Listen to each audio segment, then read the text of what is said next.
তোমার সামনে মানে রাগের মাথায় দু চারটে খারাপ কথা বলেছিলাম বলে তোমার খুব খারাপ লেগেছে। তুমি আর ফোন করলে না, কথা বললে না, তুমি আমাকে প্রতিশোধ নিচ্ছ।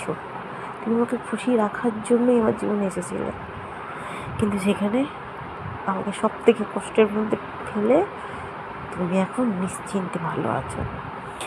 প্রথম কথা হচ্ছে এটা, সেদিন আমি তোমার কাছে চেয়েছিলাম যে তুমি আমার বাড়িতে আসবে, আমি তোমাকে খুব যত্ন করে খাওয়াবো। তুমি আসোনি।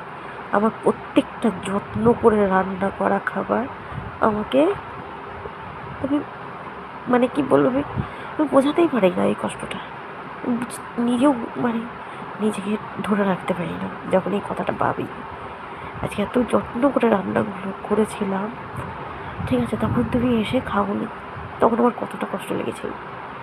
আজকে তোমার সামনে রাগের মাথায় দুটো খাবার ফেলে দিয়েছিলাম বলে তুমি আমাকে প্রতিশোধ নিচ্ছ। তুমি আমাকে বলেছিলে যে আমি একদিন তোমাকে ঠিক বুঝিয়ে দেবো। আসলে কী বলো তো, তুমি আমাকে প্রতিশোধ নিচ্ছ। নাও, নিয়ে যদি জীবনে শান্তি পাও তাহলে না, কিন্তু জানো তো, প্রত্যেকটা রাত, প্রত্যেকটা সময়, প্রত্যেকটা ঘন্টা, প্রত্যেকটা দিন আমি তোমার কথা ভাবি, খুব ভাবি। তাই তো তিলে তিলে চেপে চেপে কষ্ট পাচ্ছি। কাউকে বোঝাতে পারছি না যে ভিতরে, উপরের শরীর খারাপ হচ্ছে, ঠিক হয়ে যাচ্ছে, ওষুধ খেলে ঠিক হয়ে যাচ্ছে, কিন্তু ভিতরের যে যন্ত্রণাটা সেটা তো কাউকে বলতে পারছি না, বোঝাতে পারছি না। তাই আজকে এই পরিণতি। কিন্তু বিশ্বাস করো, আমি না ভগবানকে না মানে বলি, জীবনের জন্য আমাকে যদি কেউ বিষ এনে দিত না, আমি খুব খুশি হতাম। তিলে তিলে মরাচ্ছে, তিলে তিলে পুড়ে মরার চাইতে একেবারে কেউ যদি জ্যান্ত পুড়িয়ে মেরে দিত, আমি খুশি হতাম। কিন্তু তা তো আমার জীবনে আর লেখা নেই না, শান্তির মরার লেখা নেই।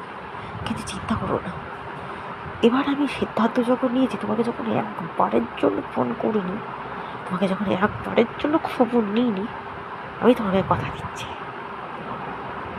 তোমাকে খুশি করার জন্য না, আমি আরও অনেক কিছু করব।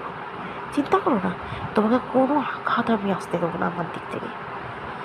কিন্তু তুমি খুশি হবে, তুমি আসতে চাইবে আমার কাছে, তুমি আসবে। কিন্তু না, আমি তোমার কাছে চাই না, আমিও দেখতে চাই তুমি আমাকে কতটা কষ্টে দেখতে পারো, কতটা কষ্টে দেখতে পারো, কতটা খুশি হও।